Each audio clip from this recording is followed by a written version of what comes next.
When writing a story containing magic, maintain consistent magic rules and limitations throughout the story to avoid overpowered characters and perceived bias. Remember to consider the number of limitations per character, the source of their power, and the magic's impact on the world.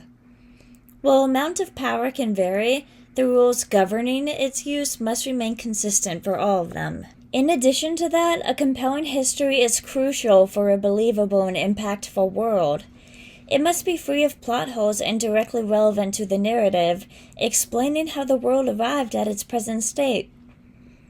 Meticulous outlining is essential to ensure historical consistency and coherence, which is another topic I plan to discuss in a separate video.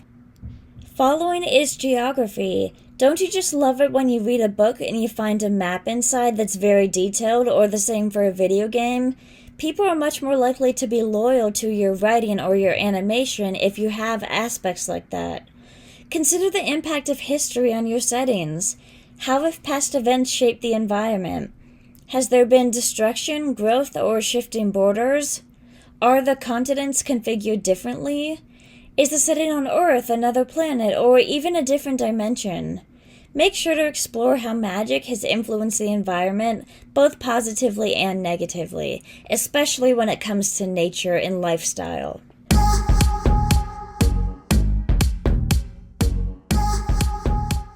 Avoid too much detail, and what I mean by that is to avoid unnecessary detail.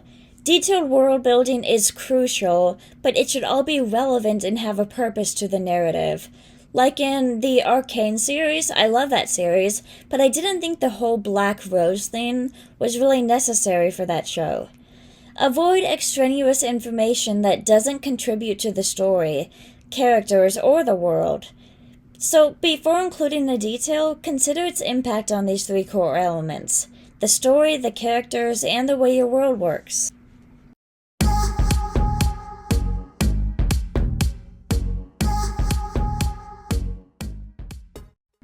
So, this is another theme that I plan to explore further on this channel. As I've stated in previous points, meaning is essential, and that's going to be a common theme that you'll see throughout these kinds of videos. Cultural representation requires careful consideration and should be integral to the narrative. Some key questions you can address include: how does the culture influence the characters? What different cultures exist and how are they different?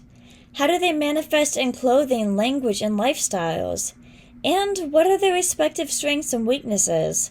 I think Wakanda from Black Panther does a really good job of creating a culture inspired by a lot of other Black cultures out there. They did some brilliant work there. I might do a review on that.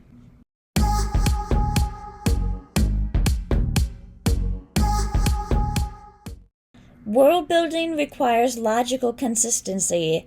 That doesn't mean you can't be creative, obviously that's a big part of it, but you should be sure to avoid unnecessary or random elements.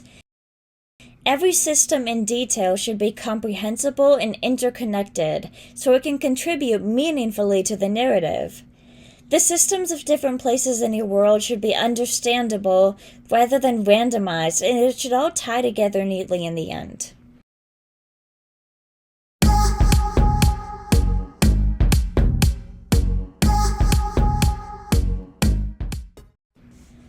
Lastly, I want to talk about tropes, and I'm going to talk about one of my favorite shows, The Big Bang Theory, because I think they utilize them in a very effective way. So, as we usually know, tropes are there for a reason, but there is a wrong way and right way to utilize them. They serve as inspiration for ideas, but they shouldn't be relied upon as the sole means of defining characters or themes. The television show The Big Bang Theory provides an example of effective trope usage. While the characters draw inspiration from the nerd trope, they move beyond the stereotypical bookworm and glasses image, each exhibiting unique and distinct forms of nerdiness. Rajesh Koothrappali's nerdiness manifests in his social anxieties, particularly his difficulty communicating with and forming connections with women. This is further compounded by his often awkward and unconventional romantic pursuits, which challenge traditional notions of masculinity and assertiveness.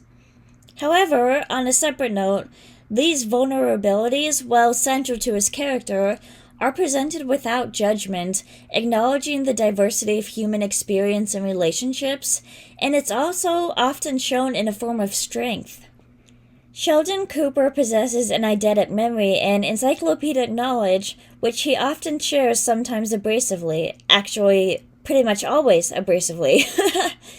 While his interests include Star Trek and chess, subjects that are often associated with nerd culture, he expresses it in a unique and characteristic way so that they are not inherently stereotypical.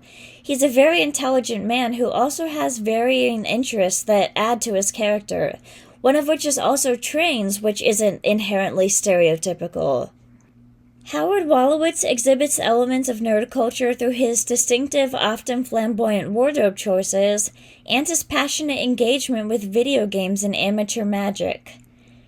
However, his technical prowess, particularly in engineering and applied sciences, distinguishes him from stereotypical portrayals of nerdiness, like books and glasses, and it showcases a genuine talent that transcends mere hobbyism. Leonard Hofstadter embodies the nerd archetype through his introverted nature, social awkwardness, and his inclination for detailed explanations of scientific concepts, often exceeding the grasp of the average person. This intellectual tendency, coupled with his discomfort in social situations, contributes to his characterization as a nerd, but not showcased in a stereotypical manner. He has heart, he is kind, and he has a lot of personality outside of these traits. Lastly, while they share interests in Dungeons and Dragons and comic books, often associated with nerd culture, each character expresses these passions uniquely, transcending the simplistic, bookish person with glasses trope.